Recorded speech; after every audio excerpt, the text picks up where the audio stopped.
ចាសួស្តីជំរាបសួរពុកម៉ែបងប្អូនចានេះគឺជាចាកម្មវិធីស្រង់ព្រះចាថ្ងៃទីចា16ចាវេលាម៉ោងចាប្រហែលជាម៉ោង1កន្លះចានាងខ្ញុំបានទៅដល់ទីតាំងចាវត្តចកចាខេត្តសៀមរាបចាជាស្រុកកំណើតរបស់នាងខ្ញុំចាហើយនាងខ្ញុំក៏បានដើរមកចានៅមុខចាកន្លែងស្រង់ព្រះហ្នឹងក៏ចាបានរៀបចំជាមួយនឹងទឹកចាផ្កាឈប់ចាការស្រស់យ៉ាងស្រស់ស្អាតយ៉ាងក្អូបដាក់ជាមួយនឹងម្សៅទឹកអប់ដើម្បីស្រង់ព្រះចាស្រង់ព្រះហើយនឹងស្រង់ព្រះសង្ឃចាហើយនឹងយាយតាតាចាហើយបន្ទាប់ពីស្រង់ព្រះអត់ទាន់បានស្រង់ព្រះទេប៉ុន្តែគេចាប់ដើមរៀបចំចាកម្មវិធីបដហើយចាអញ្ចឹងនាងខ្ញុំចាប់ដើមថតចាបដដែរទៅពុកម៉ែបងប្អូនហើយក៏ចាមានកម្មចាវិធីចាមានកម្មវិធីដើម្បីចាឲ្យ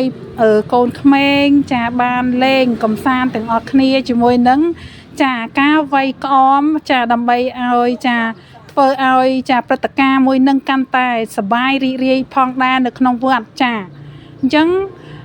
នាងខ្ញុំក៏បានថតជាមួយនឹងចាកម្មវិធីល្បែងជាព្រៃដូចជាការវាយ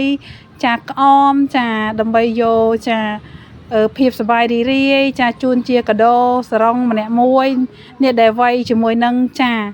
ភ្លេងចាវាយជាមួយនឹងក្អមនឹងបានអញ្ចឹងណាពុកម៉ែបងប្អូនចាហើយនេះវាចាប់ផ្ដើមវាយបដាហើយចាអញ្ចឹងអ្នកភូមិនាងខ្ញុំក៏បានមកចូលរួមស្រង់ព្រះចាឆ្នាំនេះដូចជាអ្នកចូលរួម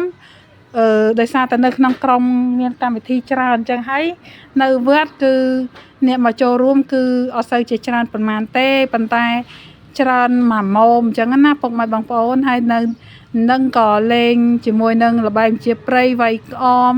ចាហើយក៏រំស្គរដៃដើម្បីចាកំដរនៅពិធីបុណ្យចូលឆ្នាំខ្មែរប្រពៃណី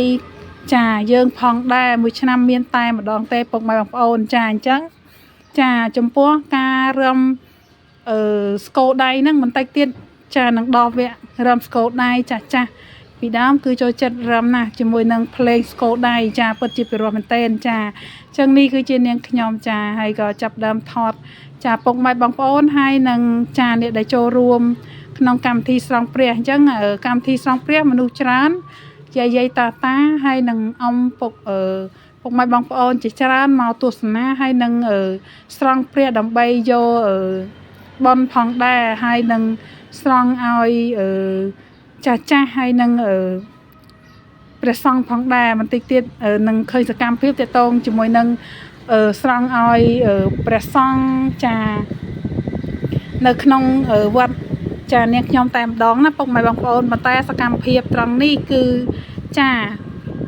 វាយក្អមសិនចាកូនស្រីហ្នឹងគឺវាយក្អមបានត្រង់ល្អមែនទែនចាអញ្ចឹងវាយបានត្រូវបានមួយបានសរងមួយ